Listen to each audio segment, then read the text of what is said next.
Sorti en 2009, le premier opus d'Avatar fut un succès immédiat, que ce soit sur le plan critique, commercial ou artistique. Malgré cette réussite, il nous aura fallu attendre 13 ans pour voir la suite arriver dans nos salles. Avatar, la voix de l'eau, aura la tâche difficile de succéder à son aîné et de proposer quelque chose de neuf, alors même que le public est aujourd'hui habitué à voir une ribambelle d'effets spéciaux. Il est temps pour nous de se remettre les idées au clair en nous rappelant 4 points clés du premier film Avatar.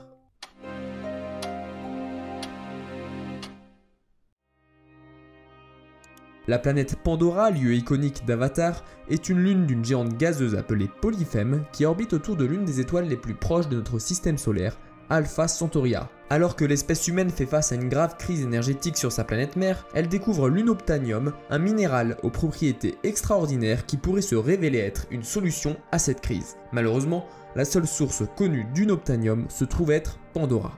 Dès lors, la RDA, la plus puissante organisation non étatique sur Terre, y envoie des expéditions pour récupérer le précieux minerai. Mais cette tâche s'avère loin d'être aisée. Pourtant d'apparence jumelle à la Terre, cette planète renferme d'innombrables dangers pour l'espèce humaine, à commencer par son atmosphère irrespirable pour l'homme ou encore sa plus faible gravité. La faune et la flore n'y est d'ailleurs pas en reste, du grand et terrifiant Palulucan au plus petit mais non moins dangereux Nantang, les animaux de Pandora s'avèrent être de véritables cauchemars pour quiconque ose pénétrer dans cette nature sauvage. Que ce soit des carnivores d'une taille démesurée ou des herbivores déterminés à défendre leurs semblables, l'espérance de vie humaine diminue à mesure que l'on s'enfonce dans l'obscurité des denses forêts de Pandora. Quant à la flore, si aucune espèce végétale dangereuse n'a été montrée dans le premier film, il est évident qu'il ne faut pas sous-estimer sa dangerosité et qu'une plante à l'apparence inoffensive pourrait s'avérer être le dernier spectacle d'une vie. A noter que toutes les plantes sont reliées ensemble, formant un large réseau électrochimique semblable aux connexions neuronales d'un cerveau et donnant lieu à une forme d'entité consciente appelée Ewa.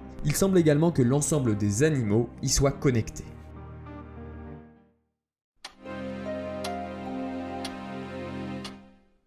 Comme évoqué précédemment, l'humanité engage son périple vers Pandora dans le but d'y extraire l'unobtainium, ressource essentielle pour répondre à la crise énergétique frappant la Terre. Pour vous donner une idée du caractère précieux de ce minerai, 1 kg d'unobtainium se vend à peu près à 20 millions de dollars, soit grossièrement l'équivalent de 350 lingots d'or. Malheureusement pour les Na'vi, un peuple autochtone, le plus gros gisement d'unobtainium se trouve sous l'arbre maison, le refuge des Omaticaya, une tribu Na'vi. Une première approche pacifiste est alors initiée par la RDA, elle lance le programme Avatar, des corps Na'vi pilotés à distance avec l'objectif de gagner la confiance des Omaticaya afin de les encourager à changer leur lieu de vie et permettre ainsi de miner l'unobtainium présent sous l'arbre maison. Les échanges entre Na'vi et humains permirent à chacun d'apprendre la langue de l'autre, de partager leur culture, leur savoir. Et malgré ça, le projet Avatar s'avéra être un échec, les Na'vi ne voulant pas de la technologie humaine, ni de leur projet de développement tel que la construction d'un réseau routier. Connecté à la nature,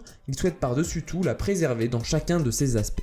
Les tensions grandirent progressivement et aboutirent à une impasse. La différence culturelle était trop importante pour qu'une entente entre les deux parties puisse émerger. La RDA, prête à tout pour exploiter le gisement, finit par user de la manière forte et détruisit l'arbre-monde qui s'embrasa et s'écrasa, emportant dans son sillage de très nombreux Na'vi. Les Omaticaya, dépossédés de leur demeure, se rendirent à l'arbre des âmes, véritable sanctuaire situé en plein milieu du vortex, une zone d'instabilité électromagnétique empêchant les appareils électroniques de fonctionner. En apprenant où ils s'étaient réfugiés, le colonel Quaritch, chef de la sécurité de la RDA, engagea un dernier assaut décisif afin de faire partir définitivement les Omaticaya. Il sous-estima la résistance qu'il y rencontrerait et perdit la bataille de l'arbre des âmes. L'armada de la RDA étant réduite à néant, les humains sont renvoyés sur Terre sous la supervision des Na'vi. La RDA finit donc par repartir sans le précieux unobtainium, mais abandonnera-t-elle vraiment une ressource si précieuse ou reviendra-t-elle mieux préparée afin de s'en saisir par la manière forte? Réponse dans une semaine au cinéma.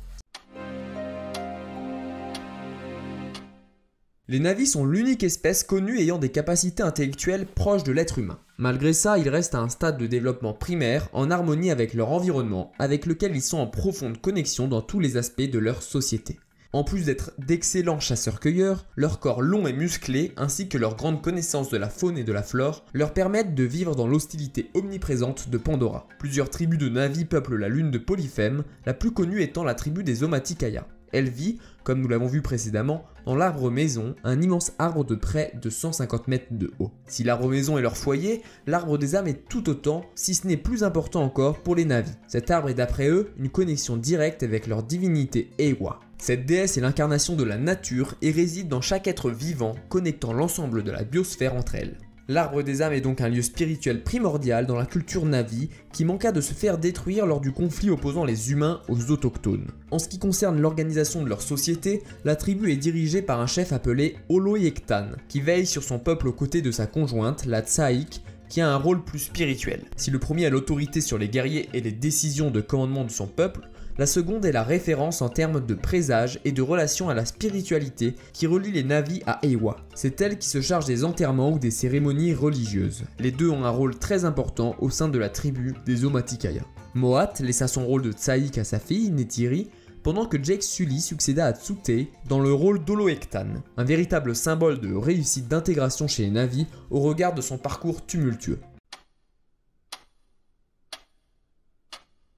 Rien ne prédestinait Jack Sully à participer au programme Avatar. Ancien marine devenu paraplégique suite à l'une de ses missions au Nigeria, il n'est lié à la RDA que par son frère jumeau, Tom, qui y travaille en tant que scientifique et membre du projet Avatar. Ce dernier est même le pilote d'un Avatar et représente donc un gros investissement pour la société minière. Lorsque Tom décède, la RDA propose à Jake de le remplacer. Avec la promesse d'un très gros salaire, Jake accepte et embarque en direction de Pandora. Il intègre l'équipe scientifique de Grace Augustine, mais rend discrètement des comptes au colonel Quaritch, ce dernier lui promettant de financer l'opération pour qu'il retrouve ses jambes s'il travaille pour lui. Lorsque Jake pilote pour la première fois son avatar, la joie de marcher et de courir le submerge. Enjoué par cette nouvelle expérience, il est rapidement en capacité de se joindre aux sorties extérieures. Lors de sa première expédition, il se laisse distraire par sa curiosité et finit par être séparé de son groupe, manquant de perdre son avatar sous les crocs d'un Palulukan.